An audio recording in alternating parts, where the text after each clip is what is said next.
लोगों ने, हजारों लोगों को, अपने परिवार के ही ना जाने कितने लोगों को भगवान से जोड़ करके जो पुण्य किया है वह अवर्णनीय है, उसका वर्णन नहीं किया जा सकता।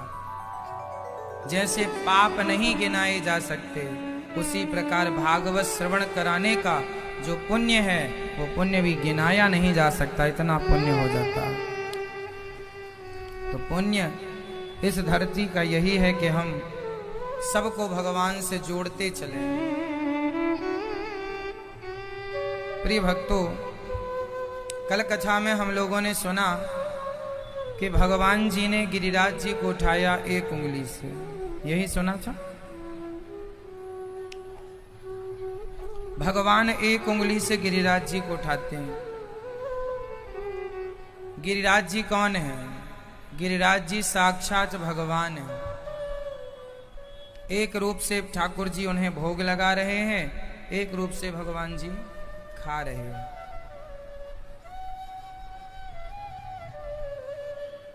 गिरिराज जी के रूप में आज हम सबके मध्य भगवान श्री कृष्ण ही विद्यमान हैं। हम बड़भागी हैं कि हम उस दौर में जन्म लिए हैं जहां वृंदावन, गिरिराज जी, गोवर्धन अर्थात नंदगांव, बरसाना सब कुछ है।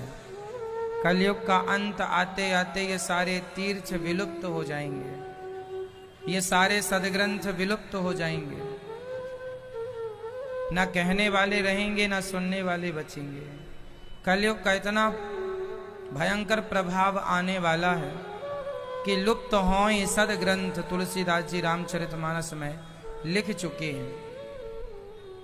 कलयुग का अंत जब होगा, कलयुग की जब चरम सीमा आएगी, तब सारे वेद पुराण ग्रंथ, तीर्थ इत्यादि सब विलुप्त हो जाएंगे।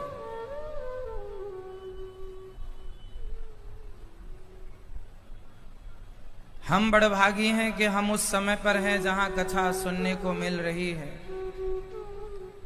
कथा के साथ दर्शन मिल रहा है। भगवान से यही प्रार्थना करना कि हे प्रभु, अगली बार हमें जहां जन्म देना, जहां भी जिस योनि में भेजना, अपना भक्त बना कर ही भेजना। जे ही योनि जन्महु कर्म बसतः राम पद अनुरागम। मैं सदा भगवान का बनकर के संसार में रहना चाहता हूँ। संसार का बनने के लिए मैं नहीं, मैं सदा भगवान का बनकर रहना चाहता हूँ और भगवान का बनकर ही रहूँ, यही मेरी कामना है। मैं ये नहीं कहता भगवान से कि प्रभु अगले बार मुझे भेजना ही मत। हम भगवान से यही कहें कि जिस योनि में आप भेजना, अपना दास बनाकर अपनी भक्ति देकर के भेजना, ताकि मैं आपको तब भी भूलूं नहीं।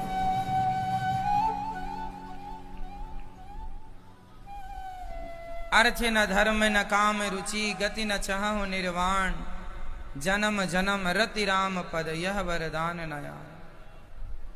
ना अर्थ ना धर्म ना काम ना मोक्ष की कोई अभिलाषा नहीं,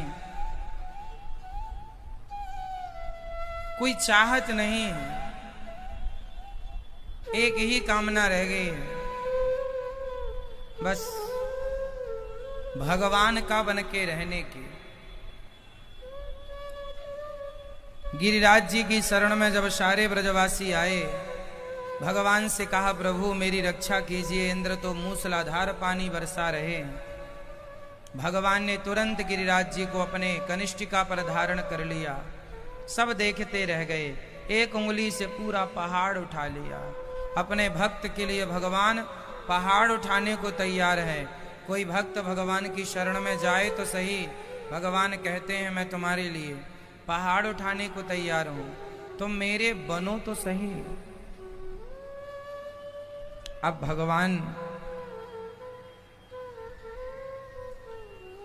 गिरिराज जी को स्थापित करते हैं और गिरिराज जी को स्थापित करके भगवान पुनः सारे ब्रजवासियों को आनंदित करते हैं। आप लोग भी अपने जीवन में वृंदावन आओ, गिरिराज जी की परिक्रमा लगाओ, वृंदावन की परिक्रमा लगाओ। कहते हैं जो वृंदावन का एक चक्कर लगा लेता है, एक चक्कर मीन्स एक परिक्रमा, जो वृंदावन का एक चक्कर लगा लेता है उसे 84 का चक्कर फिर लगाना नहीं पड़ता। इसलिए आप लोगों ने लगाई परिक्रमा वृंदावन की?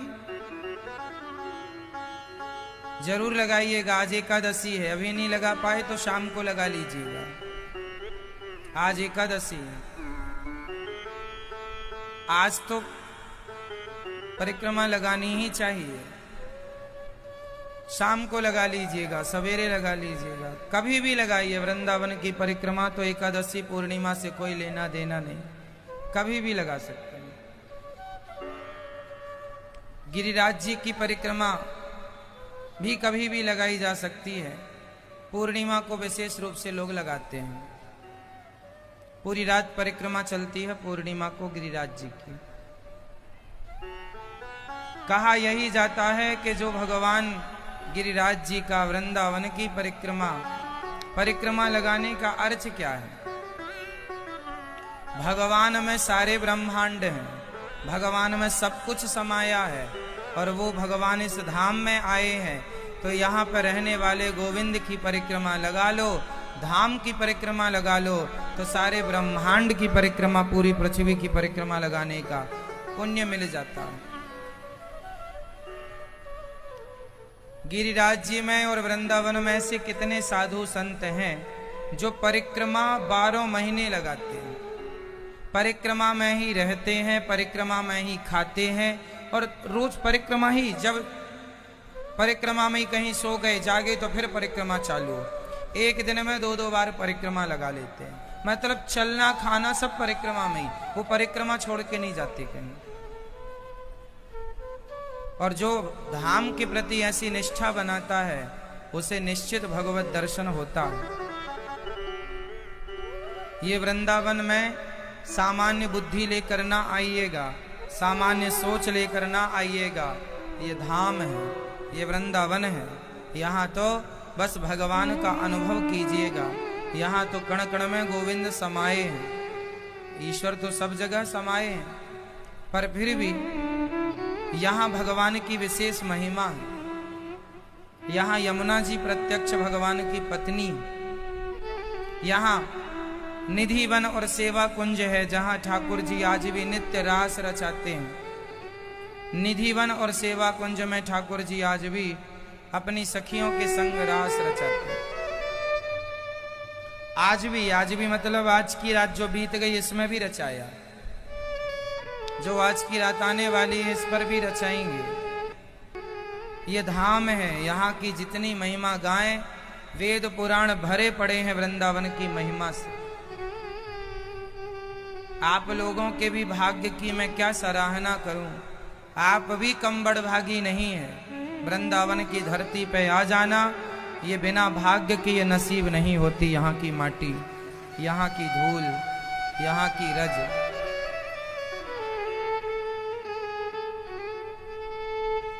इसलिए वृंदावन अद्भुत भूमि है। पूरी दुनिया में एक वृंदावन ही ऐसा है जहां हर गली हर मोहल्ले में आपको भगवान का नाम, भगवान की कथा सुनाई पड़ जाएगी। वृंदावन में एक भी दिन ऐसा नहीं है जिस दिन वृंदावन में रोज 10, 20, 50 कथाएं ना होती हो।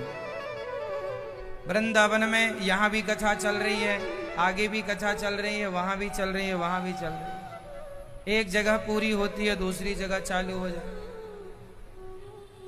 कहीं ना कहीं कथा अभी भी वृंदावन में 20, 25, 50 जगह से ज्यादा कथाएं चल ही रही होंगी। भागवत चलती ही रहती, यहाँ भागवत कभी बंद नहीं होती, चलती ही रहती है। उस गली में कथा, उस गली में कथा। यहाँ तो बस हर गली से बस एक ही ध्वनि निकलती है कि कृष्ण कब आओगे। गोपियां पुकार रही हैं, गोविंद कहाँ चले गए हो, कब आओगे। यहाँ तो बस पढ़ने वाले बच्चे भागवत पढ़ रहे हैं, गुरुजन भागवत पढ़ा रहे हैं। यहाँ तो घर घर बच्चों का नाम।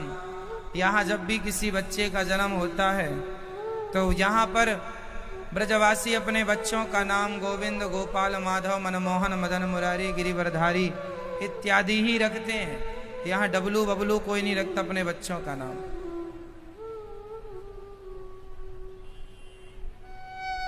यहाँ तो हर बच्चे को कृष्ण रूप में और हर बच्ची को राधा रूप में माना जाता है, देखा जाता है।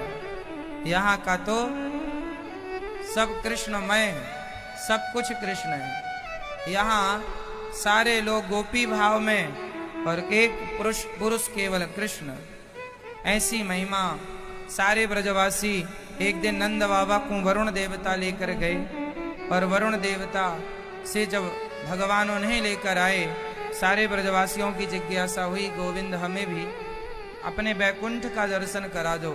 भगवान ने कहा चलो।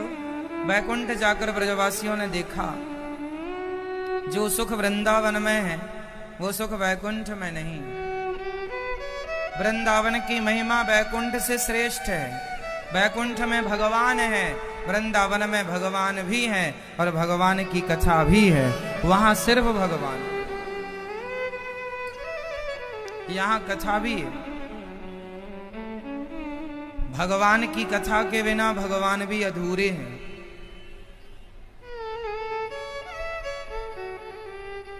जहां राम जी होते हैं ना, जरूरी नहीं है कि वहां राम जी की कथा हो।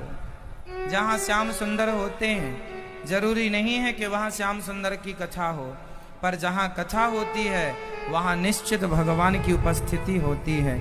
इसलिए राम से अधिक राम कर नामा,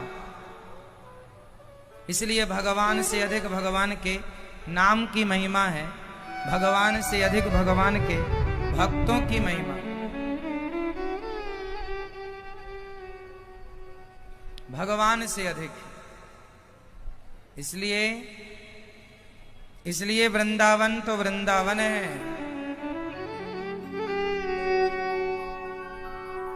सारे ब्रजवासियों ने वृंदावन वापसी की और कहा, वृंदावन जैसा कुछ नहीं है गोविंद, हमें यहां से दूर ना करो। आज भगवान यमुना के पुलिन तट पर खड़े होकर सुंदर सी बांसुरी बजा रहे हैं। सारी गोपियां अपने काम में मस्त हैं। तभी भगवान ने भगवान पिता रात्रि शरदोत्फुल्ल मल्लिका वीक्षिरन्तुं मनश्चक्रे योगमाया मुपाश्रितः। आज भगवान ने सुंदर सी रात्रि, शरद पूर्णिमा की रात्रि थी, यमुना के तट पर खड़े होकर एक पांव को दूसरे पांव पर टेढ़ा सा किया और खड़े होकर श्याम सुंदर